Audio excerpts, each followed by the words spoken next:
tu peux courir 20 km sur route sans difficulté, puis exploser sur un trail de seulement 15 km. C'est extrêmement cruel. Mais la raison est simple. Tu as préparé une distance alors que ton corps devait se préparer à un terrain. Dans cette vidéo, je vais t'expliquer comment préparer un trail court de 10 à 25 km, combien de semaines prévoir, quelles séances sont vraiment utiles et pourquoi les descentes peuvent détruire ta course alors que ton cardio fonctionne encore parfaitement. Je suis Jean-Marc, préparateur mental et mentor des sportives et sportifs motivés. Je les aide à progresser et améliorer leur performance sans se blesser grâce à de meilleurs entraînements, une meilleure nutrition sportive et un matos bien choisi. Quand on parle de trail court, il existe un énorme malentendu. Comme la distance paraît accessible, beaucoup de coureurs pensent qu'il suffit de réaliser quelques sorties longues, d'ajouter 2 ou 3 côtes et de réussir une fois à couvrir la distance de la compétition. Mais préparer un trail court, ce n'est pas préparer un petit semi-marathon avec quelques arbres autour. Entre 10 et 25 km, tu peux rester moins d'une heure sur un parcours très rapide ou passer plus de 4 heures sur un terrain montagneux. Tu ne peux donc pas utiliser exactement le même entraînement. Dis-moi également dans les commentaires la distance et le dénivelé de ton prochain trail. Et pense à t'abonner parce que nous allons publier plusieurs vidéos consacrées à l'entraînement trail. La première étape pour préparer un trail court consiste à ne pas chercher immédiatement un plan intitulé Trail 20 km. Commence par analyser précisément ta course. Un trail de 20 km avec 300 mètres de dénivelé positif, couru sur de larges chemins roulants, peut ressembler à une épreuve rapide. Un autre trail de 20 km avec 1200 mètres de dénivelé positif, des montées raides, des rochers et des descentes techniques peut demander 2 fois plus de temps. La distance affichée est la même, mais l'effort n'a presque rien à voir.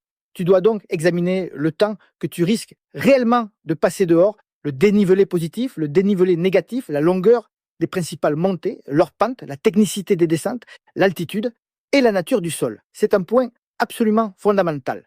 Ton organisme ne connaît pas le chiffre affiché sur ton dossard. Il ressent une durée, une intensité et des contraintes mécaniques, 2 heures sur un sentier roulant et 4 heures sur un terrain montagneux ne réclament pas la même endurance, la même force, ni la même stratégie nutritionnelle. Tu dois également observer la répartition des difficultés. Une montée de 600 mètres de dénivelé positif placée au début de la course ne produit pas le même scénario que cette même montée située dans les 5 derniers kilomètres. Une descente technique au départ se négocie avec des jambes fraîches. La même descente, après 2 heures d'effort, demande de la force, de la concentration et une capacité à rester propre techniquement malgré la fatigue. Et le premier piège ne se trouve même pas dans la montée. Il commence souvent plusieurs semaines avant la course, au moment où tu choisis tes séances. Tu risques alors de reproduire une distance sans préparer les contraintes réelles du parcours. Trop de kilomètres sur terrain plat, trop de séances difficiles, pas assez de descente ou une sortie longue disproportionnée par rapport à ton niveau. Pour éviter ce piège, la durée et le contenu de ta préparation doivent dépendre de ton expérience, de ta condition actuelle et du terrain que tu vas rencontrer. Alors, combien de semaines faut-il réellement prévoir? Il n'existe pas de durée magique valable pour tout le monde. Si tu pratiques déjà régulièrement le trail et que tu possèdes une bonne base, un bloc spécifique de 4 à 6 semaines peut suffire. Si tu cours régulièrement sur route, mais que tu connais encore peu le trail, environ 8 semaines constituent un bon repère. Tu disposes déjà d'un moteur aérobie, mais tu dois adapter tes muscles, tes appuis et ta gestion de l'intensité au terrain. Si tu débutes ou si tu reprends après une longue interruption, vise plutôt 10 à 12 semaines. Cela te laisse davantage de temps pour augmenter progressivement la durée, le dénivelé et la charge musculaire. Attention toutefois, 8 ou 12 semaines ne peuvent pas effacer plusieurs mois sans entraînement. Un plan peut organiser ta progression. Il ne peut pas fabriquer instantanément une base que tu n'as pas encore construite. La majorité de ton entraînement doit donc rester facile. Tu dois pouvoir parler en phrases complètes, conserver une respiration contrôlée et terminer tes footings sans être complètement vidé. Selon ton profil, cela peut correspondre approximativement à 65 à 75% de ta fréquence cardiaque maximale, mais le test de la conversation reste souvent plus simple et plus fiable sur le terrain. Sur un parcours vallonné Oublie l'obsession de l'allure moyenne. Si tu cherches à maintenir exactement la même vitesse dans une côte que sur le plat, tu vas transformer un footing facile en séance difficile. Et si tu fais cela plusieurs fois par semaine, tu obtiens le pire mélange possible, trop de fatigue pour récupérer correctement, mais pas assez de qualité pour développer pleinement tes intensités élevées. La majorité de ton temps d'entraînement doit rester facile, mais un trail court se court aussi à une intensité relativement soutenue. C'est ici qu'intervient le travail au seuil. Tu peux par exemple réaliser 3 fois 8 minutes, 2 fois 12 minutes ou 3 fois 10 minutes pour les coureurs les plus expérimentés. Récupère 2 à 3 minutes en trottinant entre les répétitions. L'intensité doit rester soutenue mais contrôlée. Environ 85 à 90% de ta fréquence cardiaque maximale peut fournir un repère, mais ta perception de l'effort reste essentielle. Tu dois respirer fort tout en conservant la sensation que tu pourrais encore effectuer une répétition propre.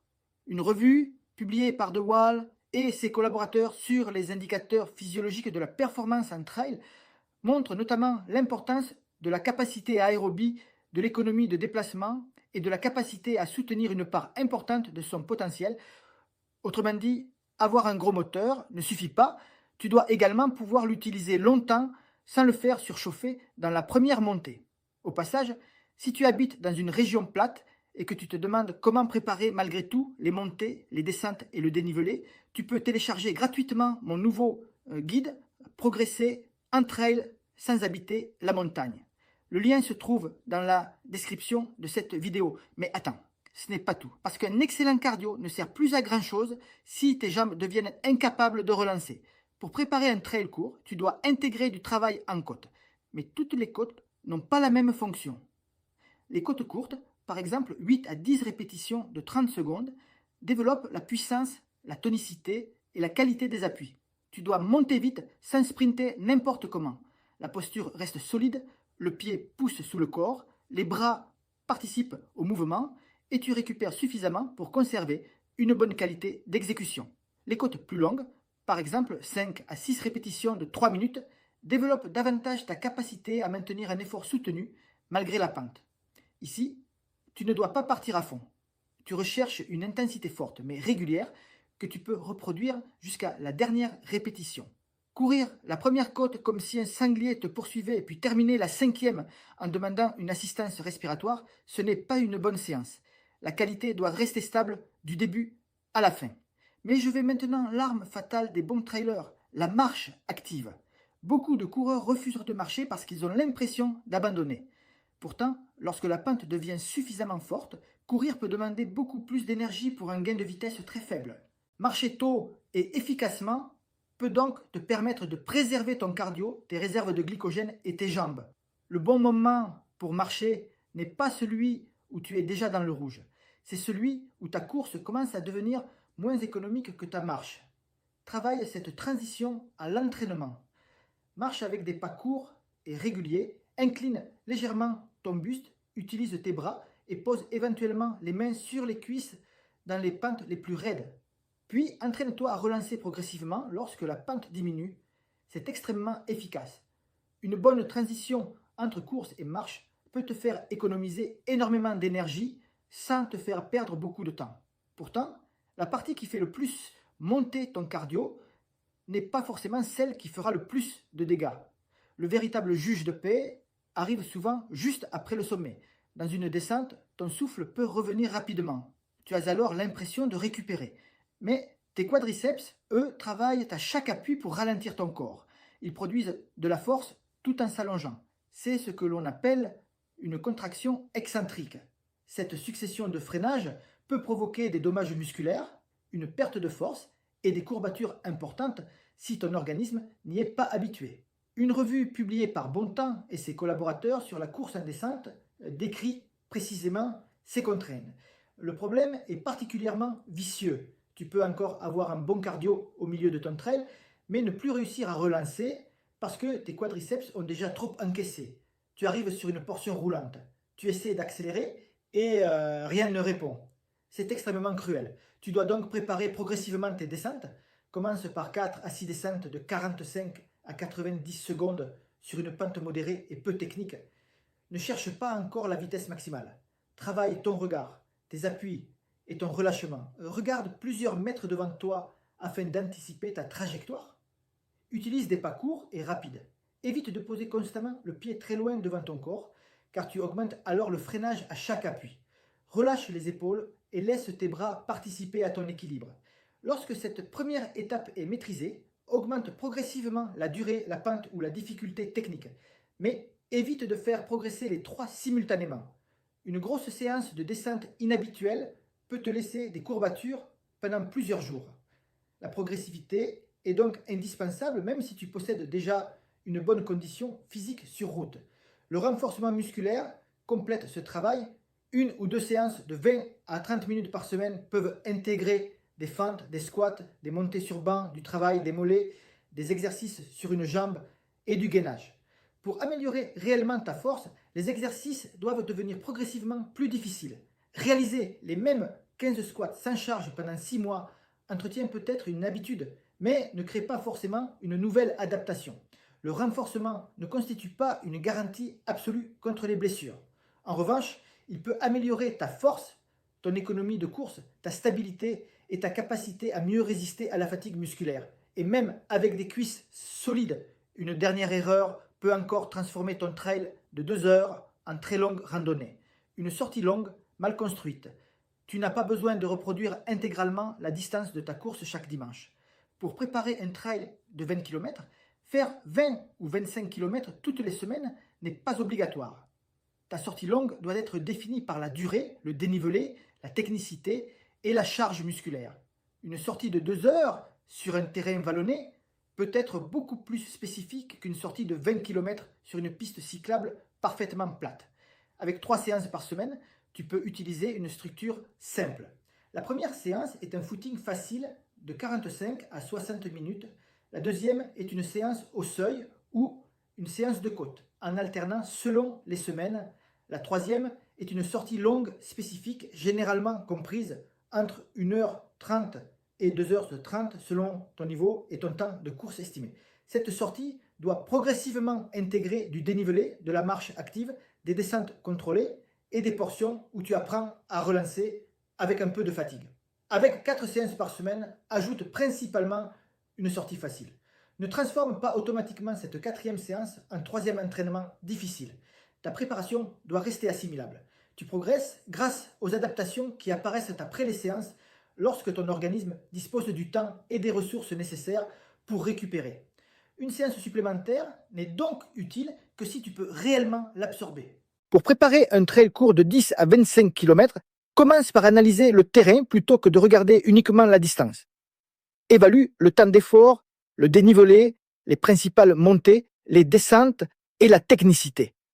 Conserve une majorité d'entraînements faciles, ajoute du travail au seuil et utilise les côtes pour développer ta puissance et ta capacité à soutenir un effort élevé.